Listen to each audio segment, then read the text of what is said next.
قرآن مجید واضح طور پر گواہی دیتا ہے کہ یاجوج ماجوج دو وحشی خونخوار قبیلوں کے نام تھے۔ وہ لوگ اپنے ارد گرد بہت زیادتیاں ظلم و ستم کرتے تھے۔ مفسر علامہ طباطبائی نے المیزان میں لکھا ہے کہ توریت کی ساری باتوں سے مجموعی طور پر معلوم ہوتا ہے کہ یاجوج ماجوج ایک یا کئی بڑے بڑے قبیلے تھے۔ یہ شمالی ایشیا کے دور دراز علاقے میں رہنے والے جنگجو، غارتگر اور ڈاکو قسم کے لوگ تھے۔ ناظرین، تقریباً روز کا معمول بن چکا تھا کہ پہاڑ کی دوسری جانب سے بدہیت وحشی خونخوار یاجوج ماجوج بڑی تعداد میں آ کر مہذب انسانی دنیا پر حملہ آور ہوتے اور ہر چیز تباہ و برباد کر ڈالتے تھے۔ ان کے لیے انسانوں کو ہلاک کرنا، مال مویشی لوٹنا اور کھیت کھلیان تباہ کرنا ایک عام سی بات تھی۔ لوگ نہایت خوف کی حالت میں اس زمینی آفت سے نجات کے لیے اپنے رب سے گڑ گڑا کر دعائیں کرتے تھے۔ ایک صبح جب وہ سو کر اٹھے تو انہوں نے دیکھا کہ ہزاروں کی تعداد میں ایک عالیشان اجنبی فوج ان کے کھلے میدانوں میں خیمہ لگائے ہوئے ہیں۔ پہلے تو وہ حیران اور خوفزدہ ہوئے، لیکن پھر قوم کے چند سردار اس جنگجو لشکر کو اپنے لیے غیبی مدد اور نجات کا ذریعہ سمجھتے ہوئے لشکر کی جانب گئے اور لشکر کے سپہ سالار سے ملنے کی خواہش ظاہر کی۔ اجازت ملنے کے بعد مقامی سرداروں کو فوج کے سپہ سالار کے خیمے میں پیش کیا گیا۔ سپہ سالار نے شہر کے معزز لوگوں کو خوش آمدید کہتے ہوئے یہ یقین دلایا کہ ان کی فوج ان کے علاقوں پر قبضہ نہیں کرے گی، نہ ہی ان کے مال مویشی اور کھیت کھلیان کو کوئی نقصان پہنچائے گی۔ وہاں کے رہنے والے سردار جنگی لباس پہنے ہوئے فوج کے سپہ سالار کا حسن اخلاق اور طرز مہربانی دیکھ کر مطمئن ہو گئے، لیکن جب ان کو باتوں ہی باتوں میں معلوم ہوا کہ وہ دنیا کے عظیم بادشاہ ذوالقرنین سے ہم کلام ہونے کا شرف حاصل کر رہے ہیں تو بہت حیران ہوئے اور دل میں سوچنے لگے کہ شاید یہ شخص قدرت کی جانب سے ہمارے لیے نجات کا ذریعہ بن کر آیا ہے۔ سرداروں کو سوچ میں گم دیکھ کر ذوالقرنین نے کہا، اے میرے قابل احترام دوستو، ویسے تو میں اپنی بادشاہت سے بہت دور ایک سفر پر ہوں، لیکن اگر میں آپ لوگوں کی کوئی خدمت کر سکوں تو مجھے خوشی ہوگی۔ بس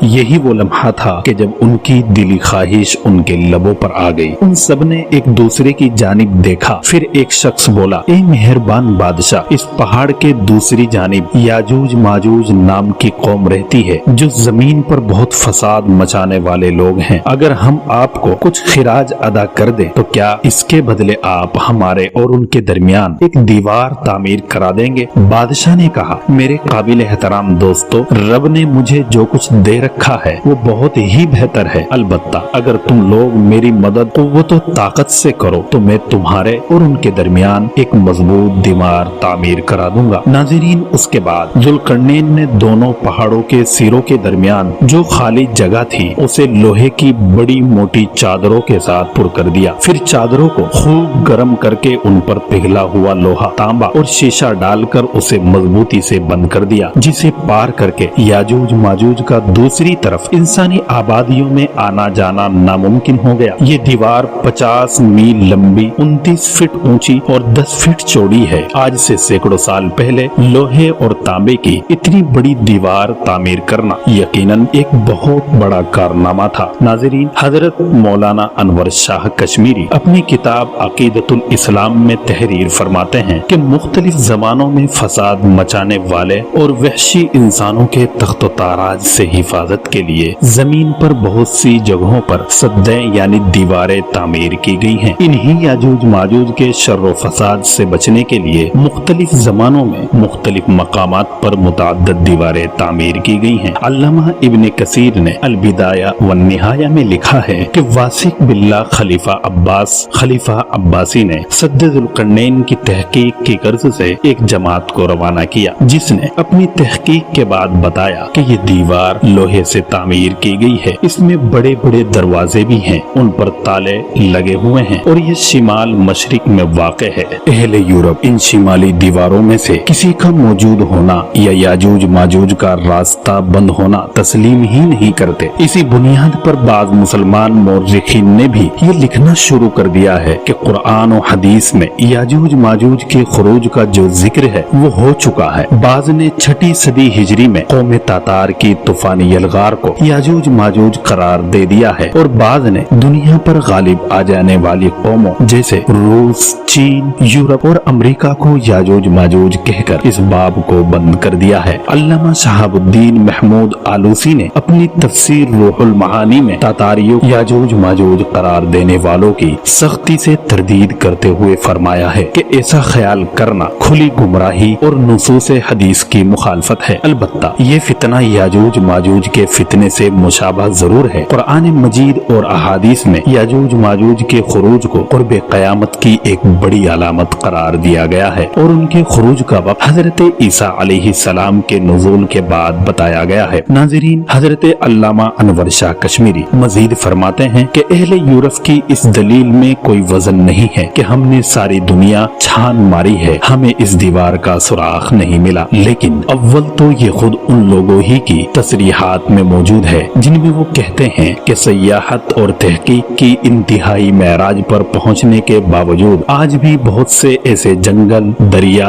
जजीरे और सहारा पोशीदा हैं जिनका हमें इल्म नहीं है। दूसरे इस बात का भी एहतमाल बाइद नहीं है कि अब ये दीवार मौजूद होने के बावजूद पहाड़ों के गिरने और बाहम मिल जाने के सबब एक पहाड़ ही की सूरत इख्तियार कर चुकी हो। लेकिन सद्दे ज़ुल्करनैन के ताक़यामत बाकी रहने पर बड़ा इस्तिदलाल तो कुरान करीम के इन अल्फाज से किया जाता है जिनका तर्जुमा ये है कि क़यामत के करीब जब याजूज माजूज के नुज़ूल का वक्त आ जाएगा तो अल्लाह तबारक व तआला इस याजूज माजूज वाली दीवार को रेजा रेजा करके जमीन के बराबर कर देगा। चुनांचे दीवार ज़ुल्करनैन के ताल्लुक से हमारा पुख्ता अकीदा है कि क़यामत के करीब के अल्लाह तबारक व तआला इस दीवार को ढहा देगा और याजूज माजूज का खुरूज हो जाएगा। नाज़रीन, याजूज माजूज के जहाँ तक तारुफ की बात है तो इस बारे में हजरत इब्न अब्बास हजरत नूह अलैहिस्सलाम के 4 बेटों का जिक्र फरमाते हैं जिनके नाम साम, हाम, याफ्स और कनान है। कनान तूफान नूह में गर्क हो गया था। अरब इसे याम के नाम से जानते हैं। साम की औलाद के रंगों में सफेद और गंदुमी रंगत शामिल है। साम से अक़वाम अरब, फारस और रूम वगैरह पैदा हुए। इब्न अब्बास फरमाते हैं कि अल्लाह तबारक व तआला ने मूसा अलैहिस्सलाम के पास वही भेजी कि ए मूसा, तू और तेरी कौम अहले जजीरा और अहले लायाल यानी बालाई इराक के बाशिंदे साम बिन नूह अलैहिस्सलाम की औलाद हैं। साम की औलाद ने बाबिल से निकल कर क़याम किया कि जमीन का मरकज यही है। इसी कौम को अल्लाह तबारक व तआला ने पैगम्बरी,